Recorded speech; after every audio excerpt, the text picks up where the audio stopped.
everybody, can we come in this area? Get over here with you. All right,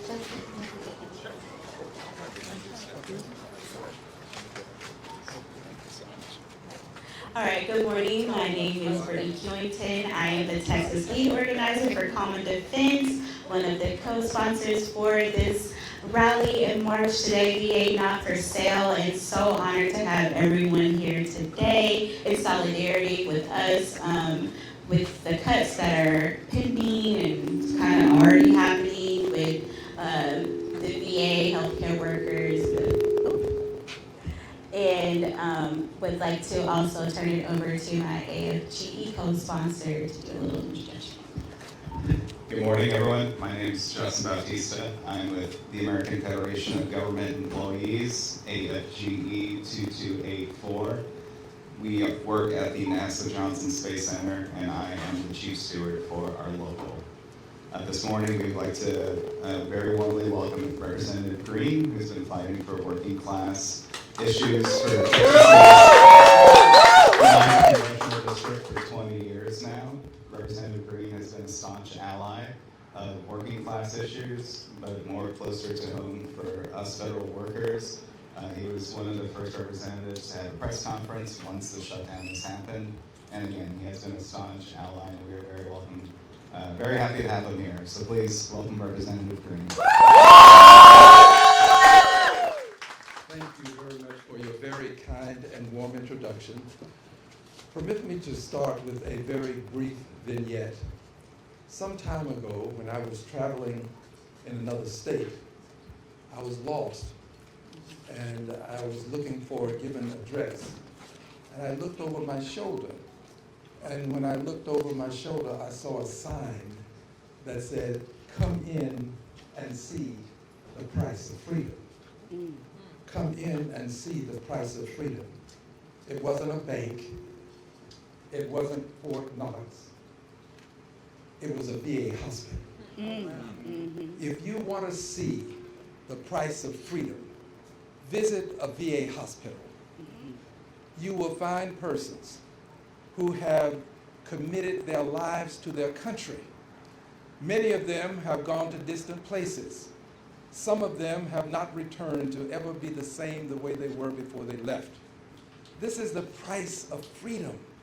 People who are willing to make the ultimate sacrifice so that we can stand here today in this place of comfort, as it were, covered from the elements.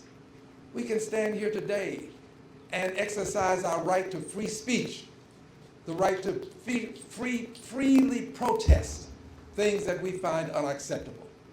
So I'm here today in the shadow of the Michael DeBakey VA Hospital.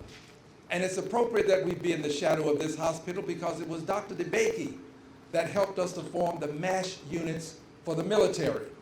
And it was Dr. DeBakey who was very much concerned about veterans and helped us to get the VA hospitals moving to the extent that they are today. It was Dr. DeBakey that made a difference in the lives of military people. He saw the need for a specialty hospital to deal with the specialized needs of veterans. That's why we have the VA hospital. And I'm proud to tell you that I did serve in Congress with the Honorable Kay Bailey Hutchinson. And we were able to get a Congressional Gold Medal for Dr. DeBakey because of what he did, and in no small part, that being the help to get the VA hospital where it is today. I mention this because we are here to protect what Dr. DeBakey helped to establish. We are here to stand and fight for the preservation of the VA hospital system, for the preservation of the VA hospital in this city, for the preservation of the jobs that are at these VA hospitals, for the preservation of a means by which veterans will have a specialized system to protect them from the harms that they may not only get while they're here, but when they go off to war. Yes, sir. Yes. This is one of the most important protest movements I've ever been a part of.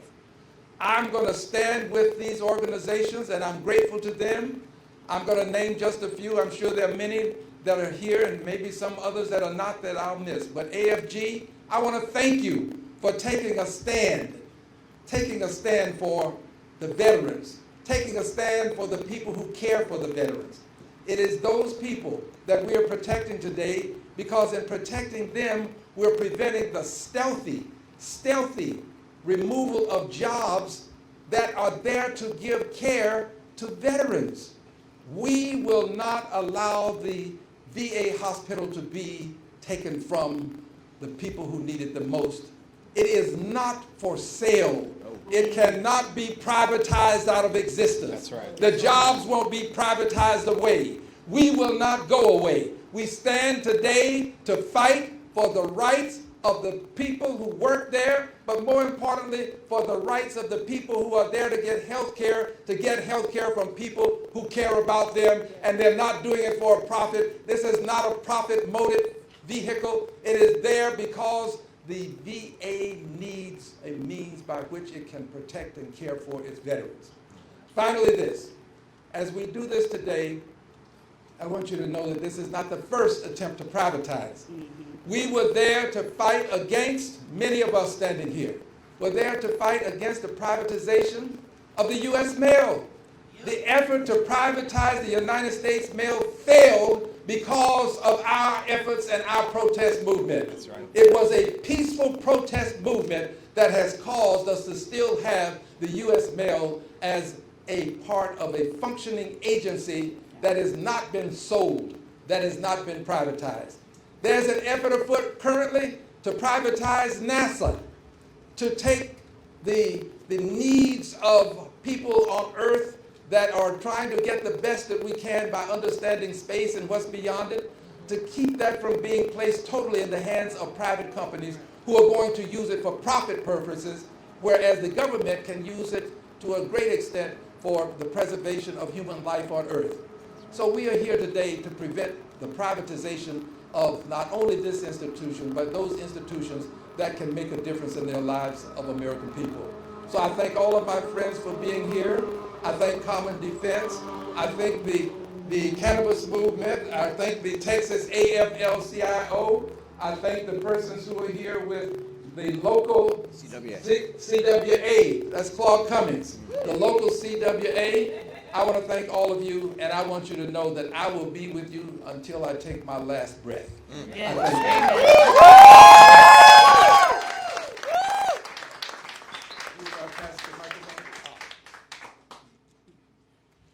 Thank you, sir. Thank you so much for your very important and beneficial words to us today. I wanted to get things kicked off with our AFGE representative, Local 1633, Daphne Jackson.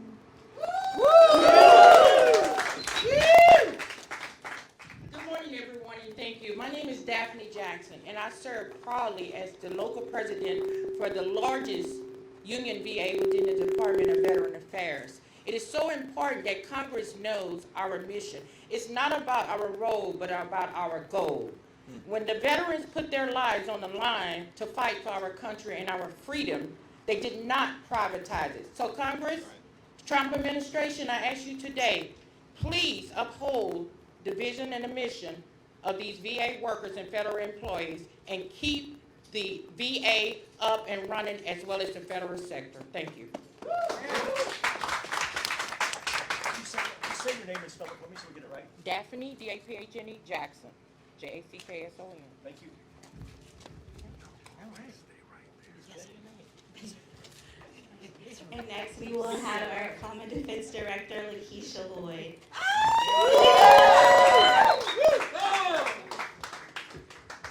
Good morning, family.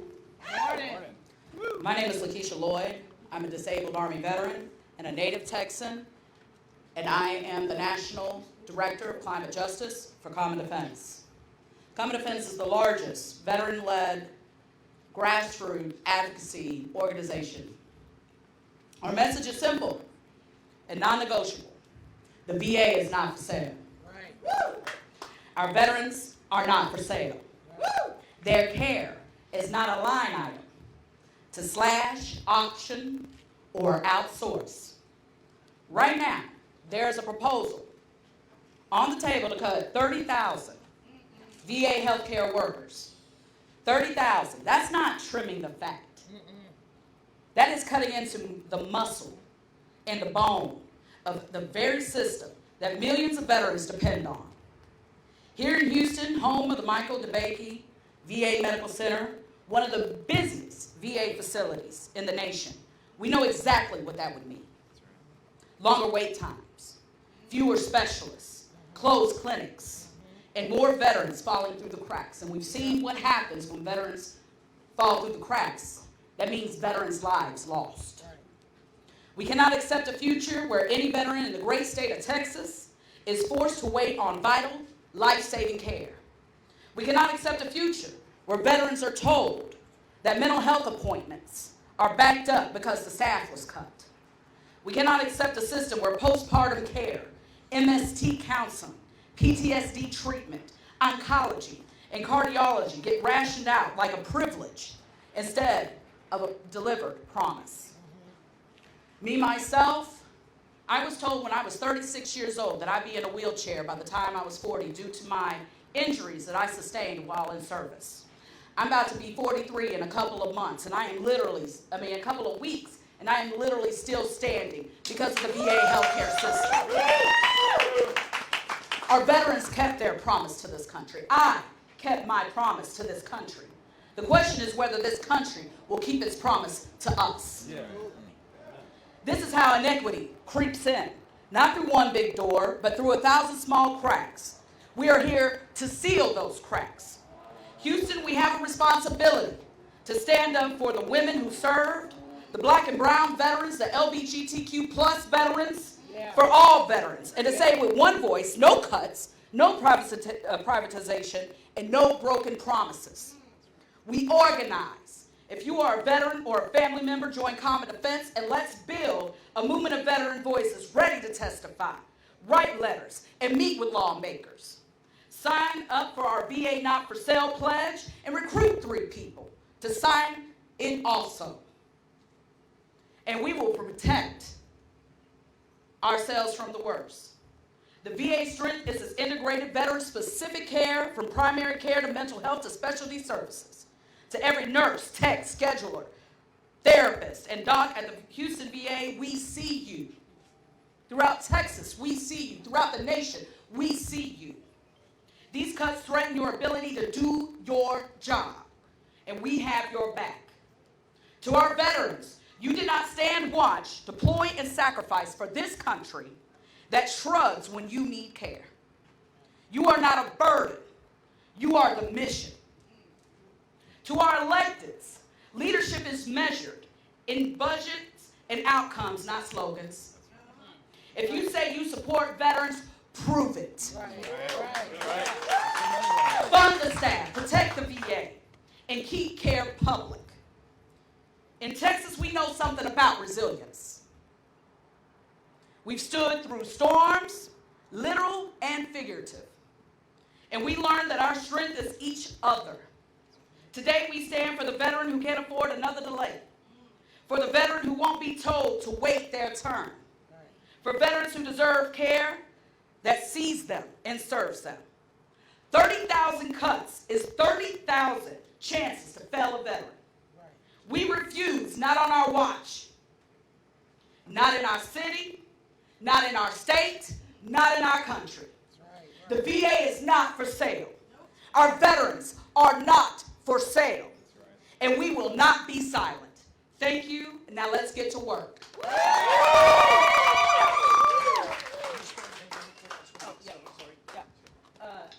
L-A-K-I-E-S-H-A, last name L-L-O-Y-D. Thank you.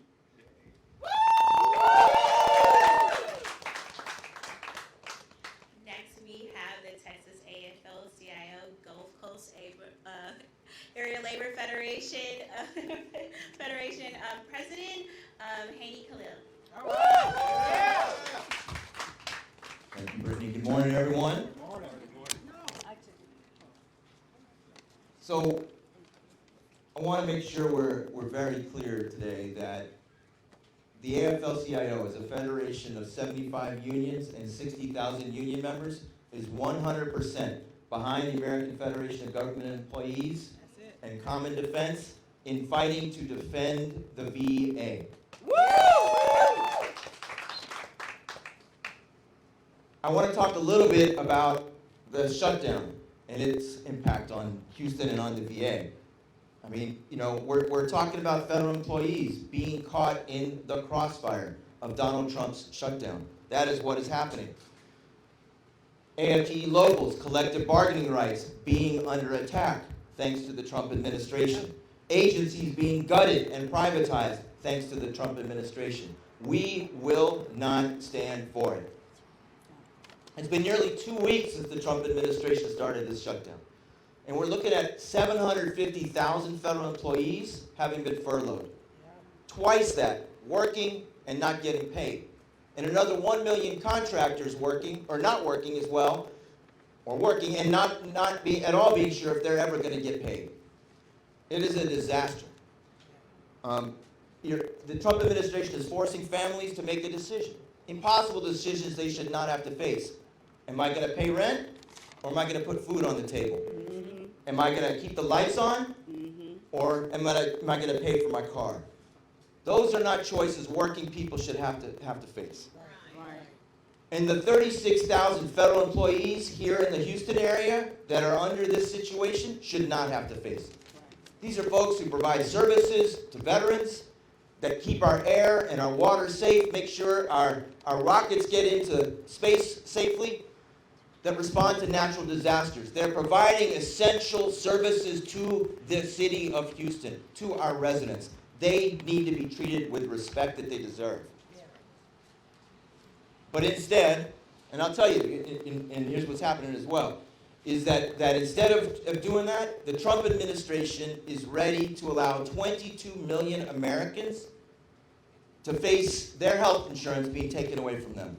That's what the budget bill passed in the spring is about to do. We're going to see health care premiums for 22 million Americans shoot up, double, overnight, by November 1st. It is a crisis our country is facing. We're fighting for health care for veterans. We're fighting for health care for all working people in this country. Yes. Yeah. And so rather than fix that crisis, the Trump administration is actually threatening to fire furloughed federal employees. What does that solve? Not a thing. Not a thing. And so the AFL-CIO's message to the Trump administration is very clear. Stop treating federal workers as your pawns. Yes. Yes. Get to work. Fix the health care crisis. Fund the government. Let's build a better America. And let me also just add this. A lot of us think someone's out there is going to come to our rescue. And fortunately, we have allies like Representative Al Green to help in that fight. But the truth is, federal employees have to organize, have to get active, have to fight. There is one thing standing between you and the VA being privatized, and that is your union. You need to be involved, you need to be active, you need to be out in the streets, working with allies like Common Defense and the AFL-CIO. That is the only way we are going to head off the cataclysm that federal employees are facing. Thank you.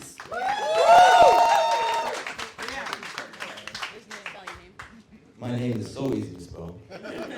Hanny, H-A-N-Y, Khalil, K-H-A-L-I-L, and I'm Executive Director of the Texas Gulf Coast Area Labor Federation. Can I give another comment real quick? I want to follow up on something Hanny has said because there's a lot of misinformation and he brought truth to light. There are people who believe that for some reason Democrats have to vote a certain way. This is not true. If my Republican colleagues would play by the rules, they could have prevented the shutdown when they took the first vote. Because when they wanted to put Neil Gorsuch on the Supreme Court, they played by the rules and they suspended the rule that requires something called cloture, meaning you have to have 60 votes before you can pass something with 51 votes.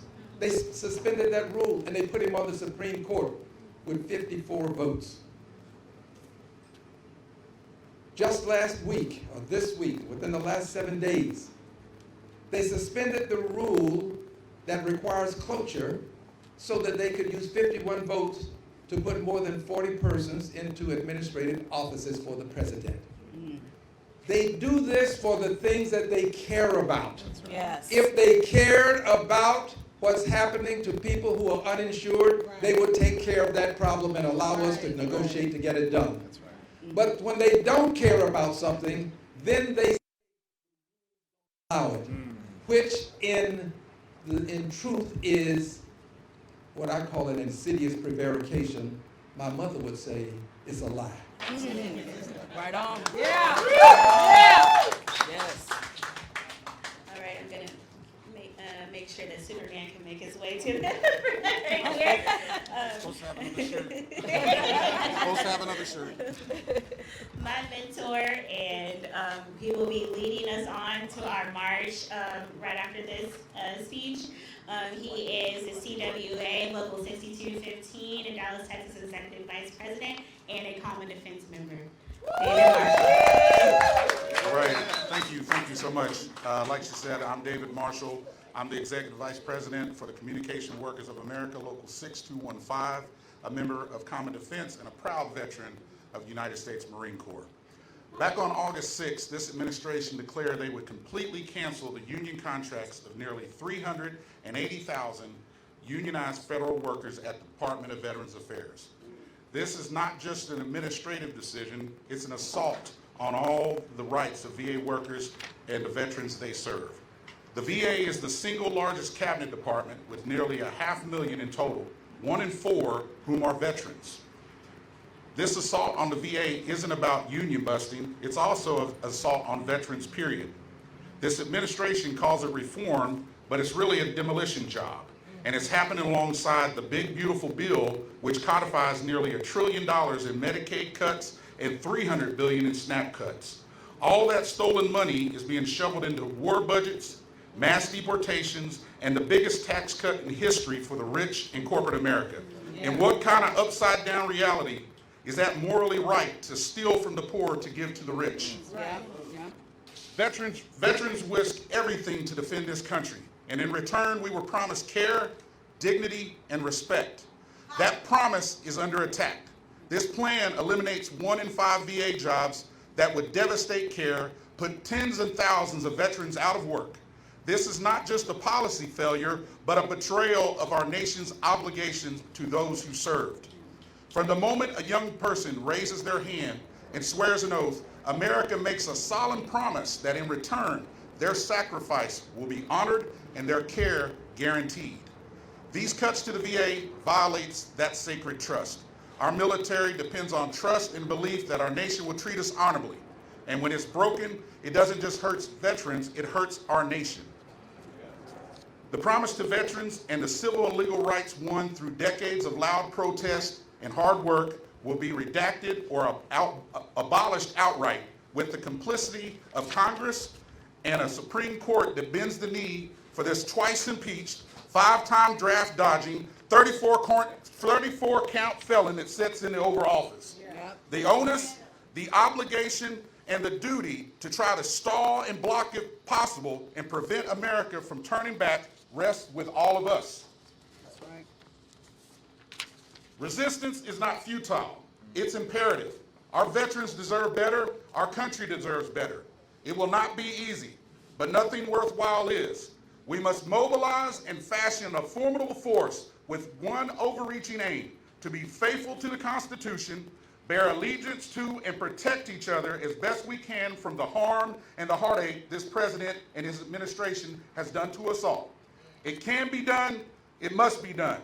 The mission will require a steadfast will and determination, the same will and determination that Americans have deployed in the past to make our beloved home more fair, more equitable, and a more welcoming place. Make this your obligation and duty. History tells us, however ugly and destructive autocrats like this president is, they never prevail. Yeah. They ultimately destroy themselves. Yeah. But I don't know about you. I ain't waiting for that. Come on. I'm going to fight. Are you going to fight? Yeah. Are we going to fight? Yeah.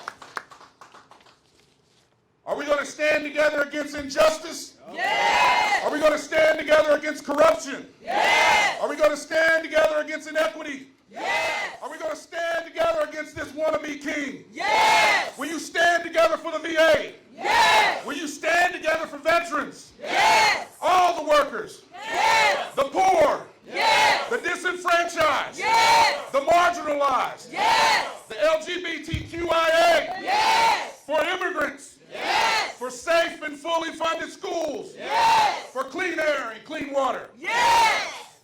Then let's do this. We have the power. We always have. We need to show them that the American government is a democracy that is for the people, by the people. We must never forget that. Yes! Demand this administration honor its commitments to the veterans, the VA, and the hardworking federal employees that serve us all. Come on now.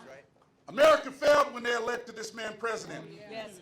So I'm going to leave you with this quote from the great Nelson Mandela, who said when talking about failing, "The greatest glory in living lies not in ever falling, but in rising every time we fall."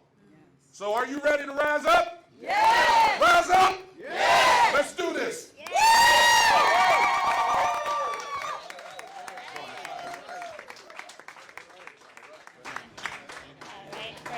For those who are able, we will be marching one block down to the corner of Almeida and the Spanish Trail. The landmark is right outside of the gates, the fountain and pond that is right in front of the VA hospital. So make it as loud as you can, because we're advocating for those who are working inside the hospital that can't right now. We want them to be able to hear